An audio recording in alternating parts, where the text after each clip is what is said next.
The house was already gone. Only the frame remained, orange light pushing against the dusk. In Jacob's hand, a scorched insurance document, edges still smoking. Policy number still visible. 3 days before the fire, he had quietly removed Tyler from the beneficiary list and added a rider for forensic arson investigation, just in case. Now his house was ash, and the adjuster assigned was the last person he expected, Michael. A man Jacob had trained from the ground up. Now he would be the one asking questions. The stepson thought he had destroyed his only obstacle. He was wrong. Jacob didn't weep. He stood still, the document pressed against his chest, and waited. He had built a career catching fraud.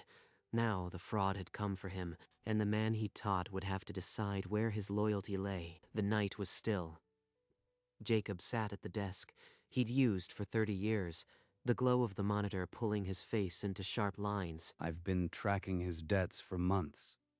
Every bounced check, every whispered threat.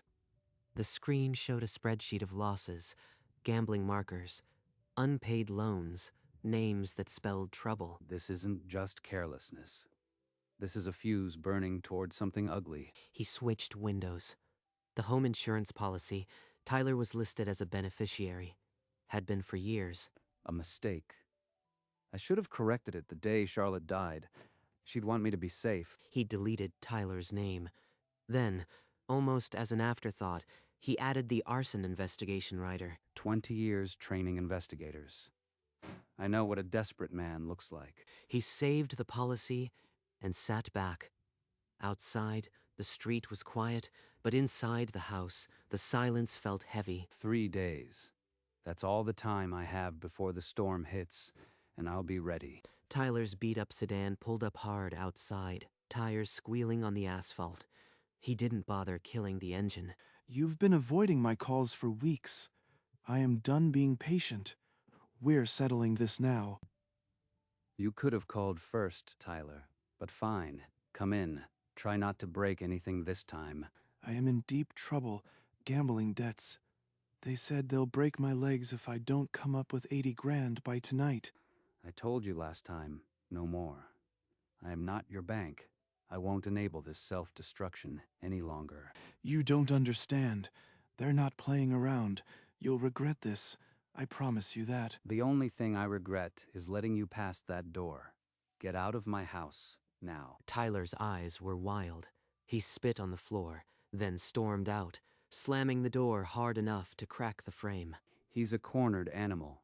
If he comes back, it won't be with words. I need to be ready for anything. Jacob locked the deadbolt and leaned against the door, feeling the weight of the next 48 hours pressing in. Jacob walked to the wall panel and ran a system check on every camera. The live feeds showed nothing but empty sidewalks. He's not outside now, but he'll be back. That threat wasn't empty. He sat at his desk and opened the insurance file. The updated policy glowed on the screen. Tyler's name gone, arson rider confirmed. It's done. If he tries anything, the investigation will bury him. He printed a hard copy, folded it carefully, and tucked it into the pocket of the windbreaker he always kept by the door. Charlotte, I know you'd hate this, but I have to see him answer for what he's become. He checked the locks twice, then placed a fire extinguisher beside his bedroom door. The house had never felt so hollow. He lay in bed, staring at the ceiling, listening to every creak of the old house. Sleep came in fragments, each hour punctuated by a startle. He's not smart enough to plan something subtle. If he strikes, it'll be fire. The cleanup wipes out all his debts. He drifted off just before dawn, one hand resting on the folded document, ready to move the moment he smelled smoke. The smell hit him first, acrid, chemical, not natural smoke. Jacob's eyes flew open in the dark, his heart slamming. That's not wood burning. That's accelerant. He actually did it. He grabbed the windbreaker from the chair, the folded policy already in its pocket, and stumbled toward the door as flames licked under it. He dropped to his knees, crawled through the kitchen, smoke burning his throat, the heat pressing on his back like a weight. He burst out the back door, fell onto the wet grass, and turned to see the windows blow out one by one. He dialed 911 with shaking fingers, gave his address, and then just watched the fire eat his home. The first engine arrived within minutes, but the roof was already collapsing, sending embers spiraling into the dark. You're lucky to be alive. This was no accident. We're finding poor patterns. Someone set this. Poor patterns. Accelerant. Just like the Morrison case I taught, he used lighter fluid. He didn't even try to hide it. Jacob stared at the smoldering frame, the scorched document in his hand, and felt no surprise, only a cold clinical confirmation. The countdown had ended. The next morning, the insurance carrier called Jacob while he sat in the motel room. They were assigning a senior adjuster, a man named Michael. Jacob's hand went cold on the phone. Michael.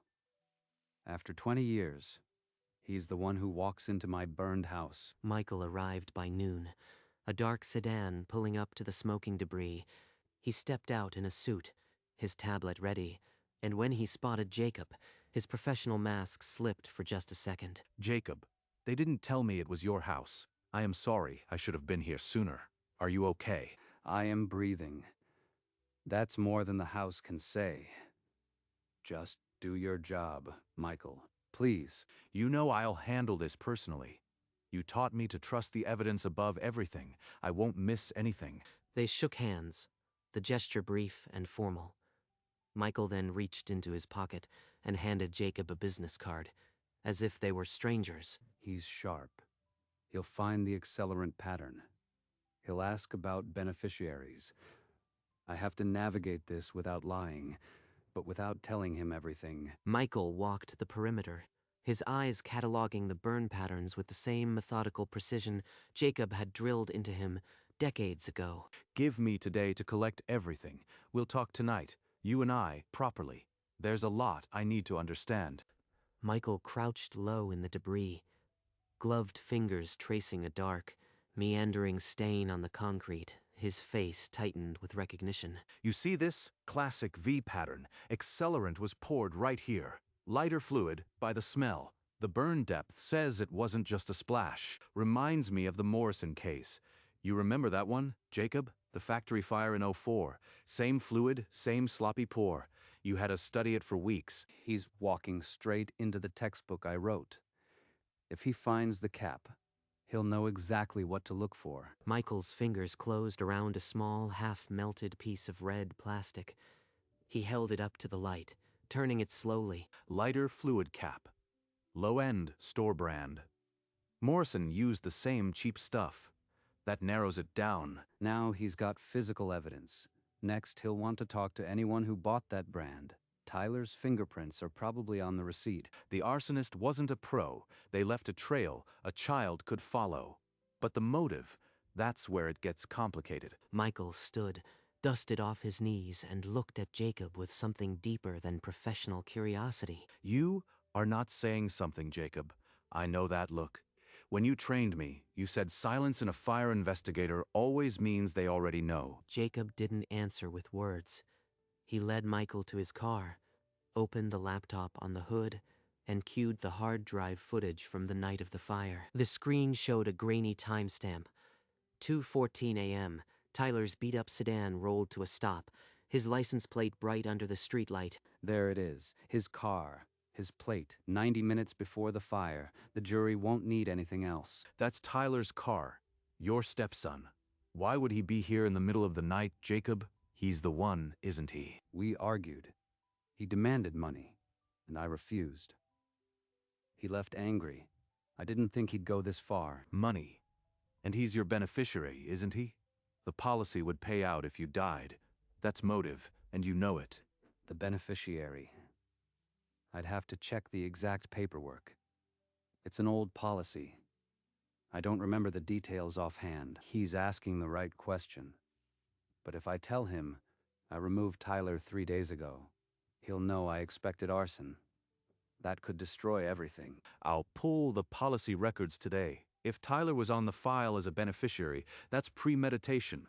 You understand what that means for him, Jacob? Jacob nodded, his jaw tight, keeping the windbreaker pocket where the printed policy rested pressed against his chest. He hadn't lied, but he hadn't told the whole truth. The cap, the poor pattern, the footage. I have enough to bring Tyler in right now. But I need your official statement, Jacob. It's the last piece. If he moves now, Tyler gets processed like any other criminal. But if I can look him in the eye first, maybe Charlotte's memory deserves that. Give me 1 day, Michael. 24 hours. I need to do something first, before the system takes over. 1 day, Jacob, you taught me that delay gives a suspect time to tamper with evidence.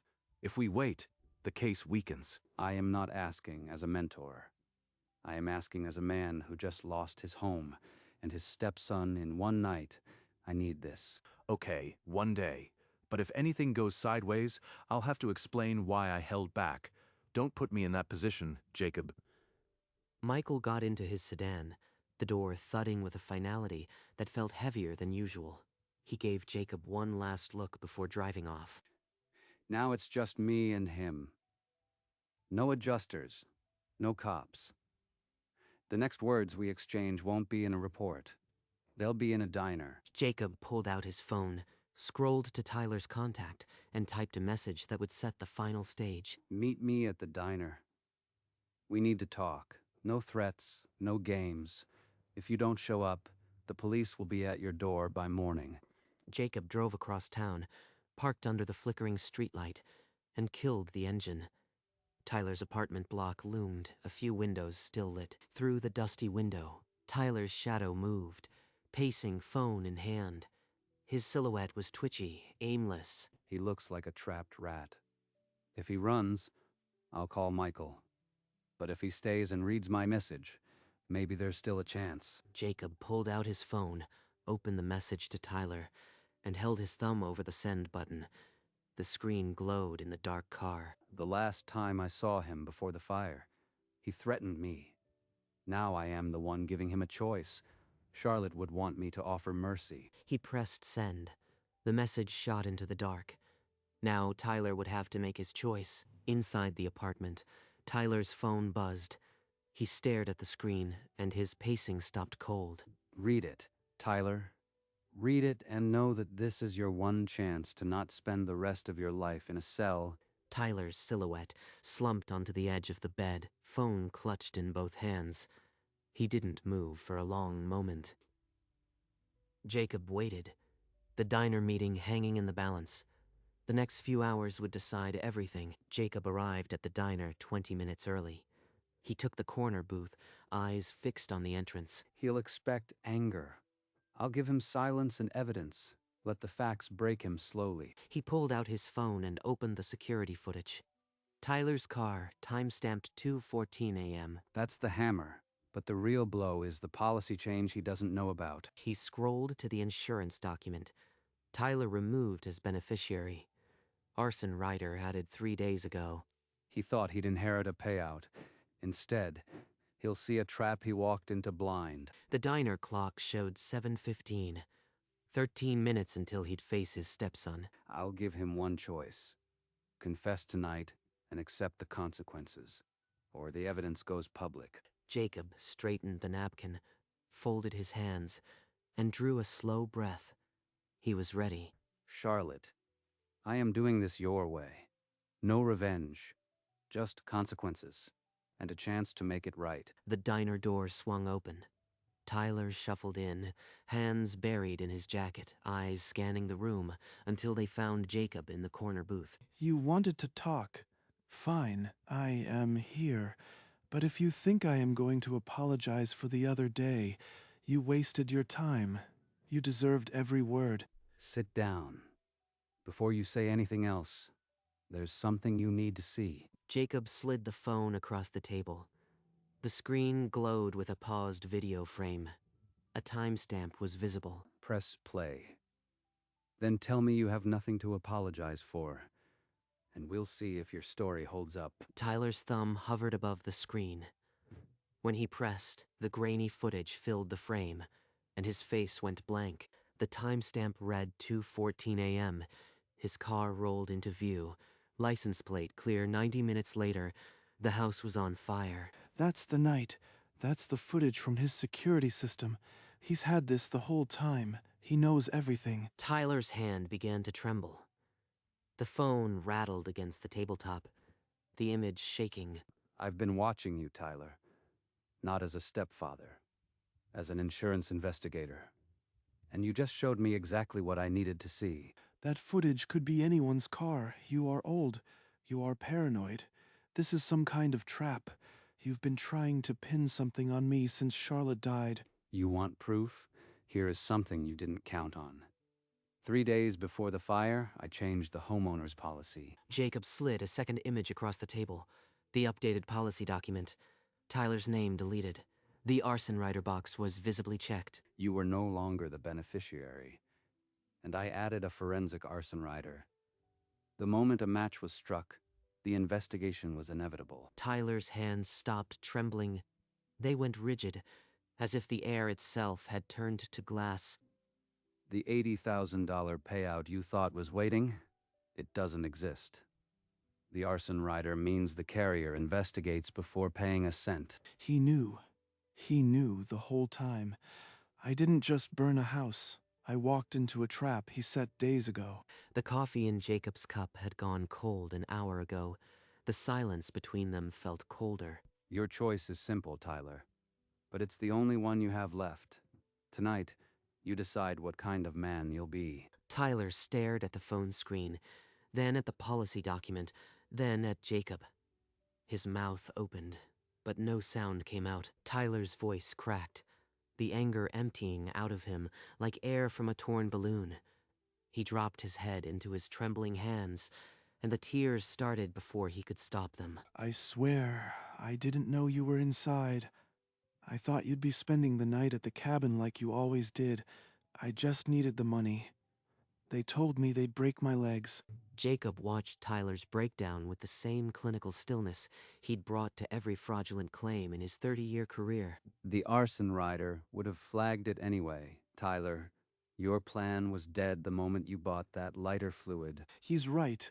The investigation was always going to find me. I didn't just fail.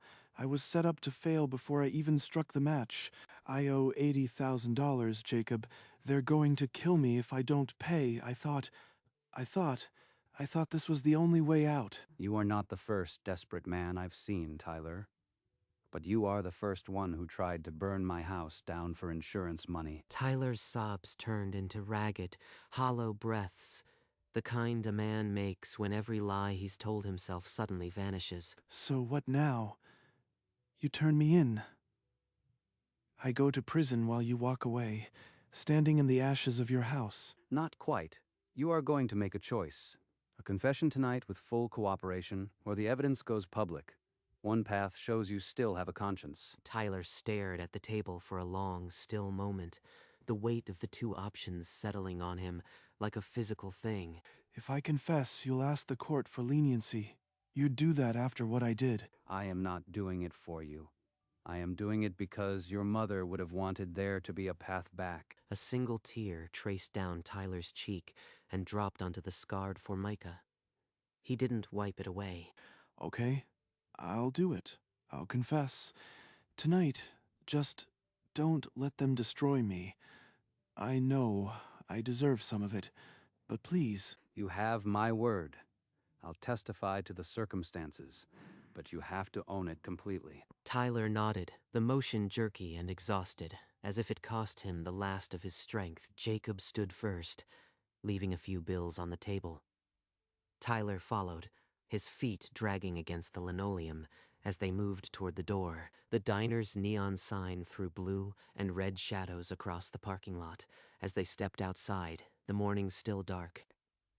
He's broken now, but whether he stays broken or rebuilds himself, that's up to him. I just gave him the chance.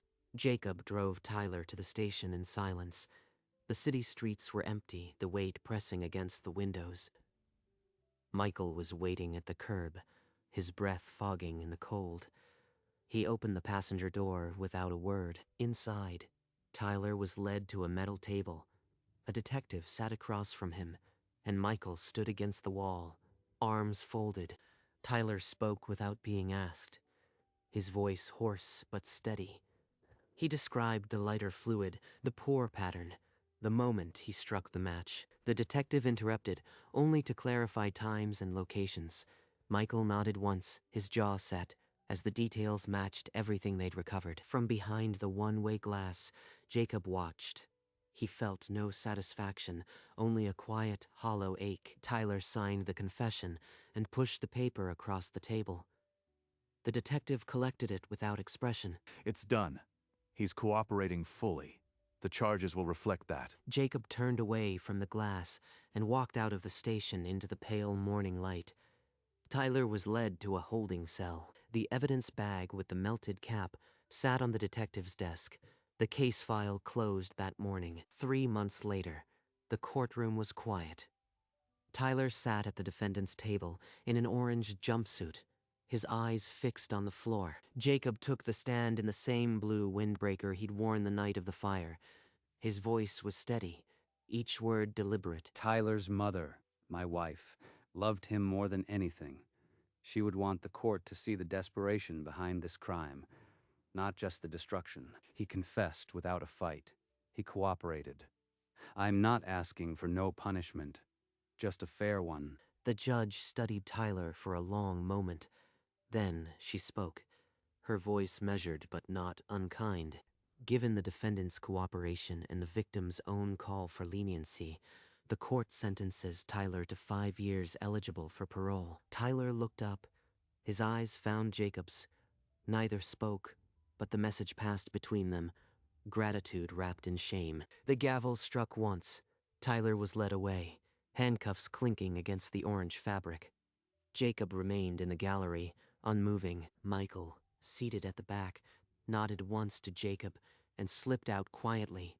The file he'd built was now a permanent record. Charlotte, I kept my word. It didn't bring the house back, but maybe it brought something else back for him. A month after the trial, a white envelope landed in Jacob's mailbox.